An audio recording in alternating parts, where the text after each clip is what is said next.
It's a really lovely day, really quite warm, and we've come to a well-known garden railway. You can just see possibly a little bit of it down there, but this is a fabulous garden with a fabulous garden railway, so I'm really looking forward to getting it running. Today's video is sponsored by Train-O-Matic, makers of DCC decoders designed to be fully compatible with every manufacturer's locomotive. Visit train-o-matic.com. Additional support for today's video comes to you in association with TMC, the Model Centre. Check them out at the URL link in the description down below for a fully stocked and comprehensive website.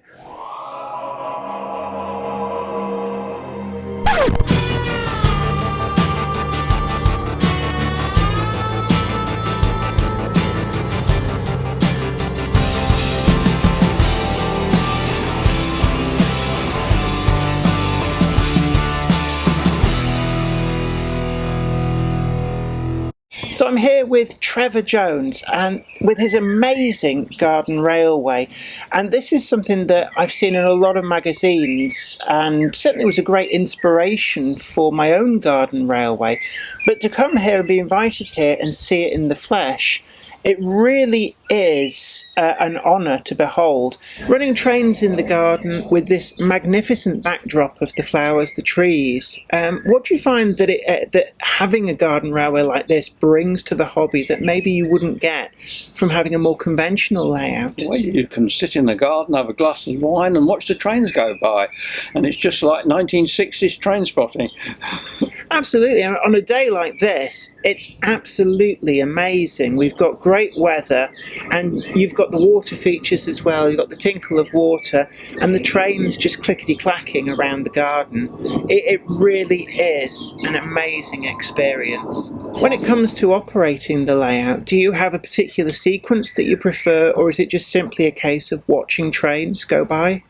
Sometimes we do run to not a timetable, but run more specific set of trains, and then we do shunting in Gt Wakering. Other times it's just nice to sit in the garden, have a glass of wine and watch the trains go by. And do you have a preferred period that you prefer to have the trains in keeping with, or does it vary a lot? Well, I just love steam trains of all sorts, so I have some American and continental trains. I do tend to run one period at a time, but other times it's just nice to get trains out you like and just run them.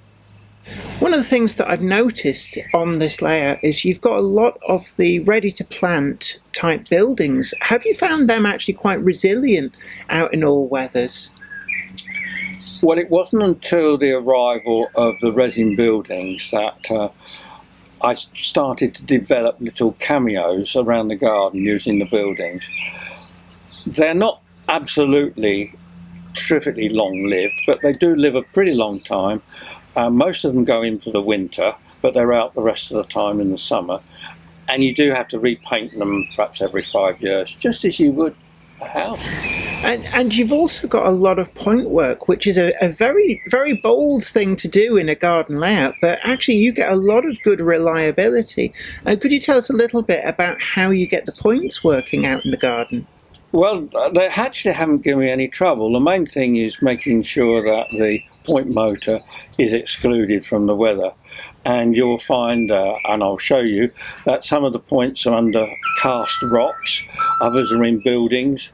And they started off with Hamilton Morgan point motors because those were the animal to have in the 80s. The polarity change for the frog was not reliable because it's a piece of copper that goes across outside, but by putting a micro switch on top, which is self-enclosed, they work perfectly. Right. And I've done that to some of the later points which have been Hornby or Pecco types, and we haven't had any problems at all. You have to keep them clean, obviously, and I did have a giant problem with one where the ants decided to build a nest in it. But otherwise, it was amazing, really, that all bar that two of the points changed perfectly when we tested them after 8 months, since September of last year, of not being used. And then the others just needed a bit of oiling and working out some dust. This is one of the things that I really love about the ingenuity that's gone into this. A lot of people might think that you can't have points outdoors, but actually you can. As we see here, we've got points, and there's a really clever way that the point motors are hidden away. So if I just grab hold of this and pull, there is the point motor, and you can see it just fits neatly into this critter-type box underneath the concrete outcrop. And how reliable have you found the trains to be out in a garden environment? Because sometimes, I know from my own experience, getting the track perfectly level and avoiding twists, and also just the change over time as things move slightly and settle. Have you found that this has caused any problems? Well, the method of construction has stopped most of the movement. The level depends on how smooth you can lay the concrete topping, but it's such, because of its construction, if you find you've got a bit uneven, a surf form will take it off. And I've used reinforced concrete with piles every 3 or 4 feet, and then a topping which I developed using 3 grades of cork chips and some rubber chips, cement and SBR. That means that the track can just be pinned down with stainless steel pins. One of the things that strikes me is what you've actually been able to do is create a layout that's a feature in the garden rather than being an overburdening thing within a smaller garden. That's what I wanted to achieve, because gardening was my second interest to railways and my job was photography. And the railway did not have to dominate the garden, it had to fit in with it. And I think there's a lot of modelers have asked better halves, can I have a garden railway? And the answer was, you're not spoiling my garden with a railway. But it needn't, it can add to the garden, and that's what I've tried to do here. Absolutely, and the choice of things like some of the bonsai type trees, the slow-growing alpine plants, not only enhances the garden, but provides an amazing backdrop to the model trains. And I think sometimes modelers think of a garden as being somewhere that trains just happen to run through, rather than actually using plant life as part of the scenic detail. Is that something that you've worked quite hard to do? I've tried particularly to find, as you look on the castle X tunnel, I'll call it there, you'll see the 2 trees there that are growing in crevices in the rocks of the construction of what was a tunnel but is now just an embankment of stone, because it was a listed building castle on the top.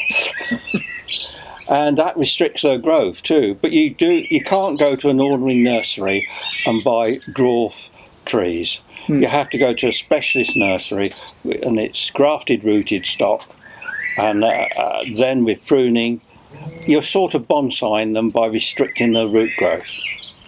And as well, one of the standout features is the way that you've got the moss and the lichen. Have you had to work to introduce that, or is it all naturally all weathered into the garden? The moss occurs by itself naturally if you build your scenery out of rocks, and I've used a lot of limestone rocks mortared together in small bits to create rocky cliffs and edges and cuttings. I have made a mistake that I shouldn't have had on the south side of the garden the big deep rock face, because the sun doesn't get into there to dry it out after any rain quickly. That should have been on the other side, and on that side of the garden should have been more open to let the sun get to the track. And this garden railway, you started work on this quite a few decades ago. And was there a conscious decision to build your model layout in the garden rather than in a more conventional location? Well, I've been to see 2 garden railways in the Midlands, one at Coventry. I can't remember the name of it, and I thought, that looks great. I'd like it in the garden. And when we moved here in '79, the loft became the dark room, and that was really the only place I could have had a model railway, so it naturally came in the garden. And the first experimental piece of the track base went down in 1981. And have you found that stood the test of time well? It's perfectly stood the test of time. You have to use stainless steel pins, not Pecco track pins, of course. And have you had any trouble with the track degrading over that time, or have you found it quite robust? The track's been pretty robust. I've had some points fall apart, and there are 2-3 points now which are sort of glued together at the tie bar because they brittle with the heat and the cold over years. But remember the number of years they've been down, and I have replaced one point. The track's been fine really, but you won't retrieve it if you have to take it up. It disintegrates then. And do you have any issues with things like expansion and contraction? Because obviously the real world railway has to factor these in, and as a garden railway it's subject to the same changes in temperature. Has that necessitated any special provisions to keep things working? I haven't had any problems, but every yard length of track has a copper Paxson sleeper soldered to the end of each yard length of track. And of course the fish bait is linked out with a linking cable, and then I left a 1 millimetre gap between the ends of the rails in the fish plate when I laid the track, and that seems to have worked perfectly actually. Obviously the gap depends on what time of year and the temperature when you're laying the track, but take it at an average temperature, that seemed to cover quite well. These bridges really do look special, and they're quite hard wearing as well, and it just shows how well they blend into the garden. And when a train runs over the top, they really are a focal point in this layout. One of the key features on this layout is the bridges. You've got some very distinctive bridges over the water features, and is there anything special that you've done with these to make them? Well, the bridge over the pond there is made from a brass eye section as the main supporting structure, which meant I could fill it in with my rubber cork cement mix. The supporting columns are water pipe and brass tube bolt soldered together, and then the 4 arches are a kit which was modified to fit over. The only problem I've had with the bridge over the pond is that the birds land on it, which also they crap on the track of course, which is difficult to clean, but they get their claws attached into it. So this is the second set of arches, and I now have a cover which drops over it when the trains are not running. Do you have any issues with wildlife? Because you've got the tunnels, finding things that just kind of make up home in things. Well, you get frogs going into the tunnels and climbing over the railway, and if they get on the tracks, on both tracks, they're having a heart attack there, shaking like mad, and you have to get them off and give them the kiss of life. Well, look, thank you very much for inviting us down to see this iconic garden railway and just to see how well it blends in with the garden and doesn't dominate at all.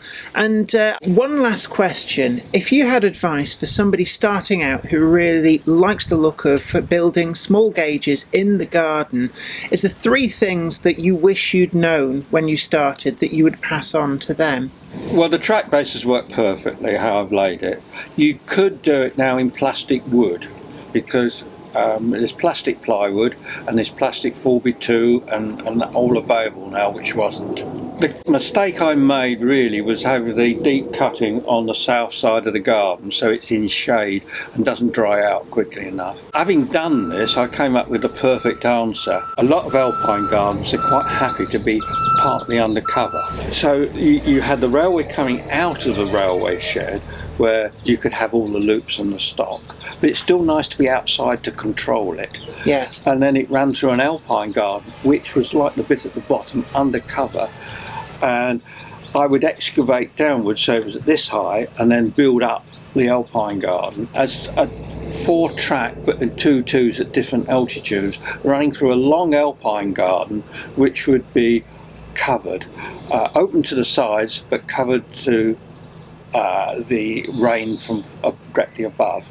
You'd obviously have to direct that rainwater into underground to water the alpines, but then at the end of this long section you could have a small station in it too in the alpine garden. It would then come out and form a loop going over a nice bridge over a super pond, which would mean that would be the only bit which would need intensive cleaning. Well, look, thank you very much for the invite to come and visit this railway. It's certainly one that I've followed for a number of decades now, and certainly was a great inspiration behind my own garden railway, showing me that you could actually put smaller gauges in the garden. So we're going to go away now and watch the trains running by, and I think this is one of the things that garden railways do best, watching prototypical length trains just snake through this wonderful scenery. Thank you very much, Trevor, for inviting us down here. Oh, thank you for coming, Jenny. Today's video is sponsored by Train-O-Matic, makers of DCC decoders designed to be fully compatible with every manufacturer's locomotive. Visit train-o-matic.com to browse the full range and see what they've got suitable for you. Additional support for today's video comes to you in association with TMC, the Model Centre.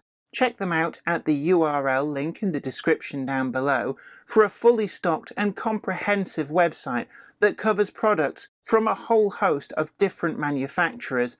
They're also home to the unique custom weathering service for that bespoke finish that cannot be rivaled, and indeed also that custom graffiti that gives your wagons that personal touch. You can also visit them in their North Yorkshire showroom for a fully stocked and friendly visit. I'd like to send out a huge thanks to everybody who supports me on Patreon, and an extra special huge thanks goes out to Anthony Kidson, Offshore Allen, Michael Lockie, Helen Sink, Gary Lewis, David Quinn, Sparky 107, George Botterini, Chris Moss, Robert Steers, Sam Yates, Dale Williams, John N from NC, NYMRish, Jonathan Foster, Peter, Clifford Ison, Larry W. Grant, NI Railways 4000 class, Ian Coulson, Alan Dickerson, Eddie Popper, Karen Nichol, Medwin Williams, Crossways Point Junction, 3B Rail, and Jennifer Garrett. Thank you. Without you guys, I couldn't do this.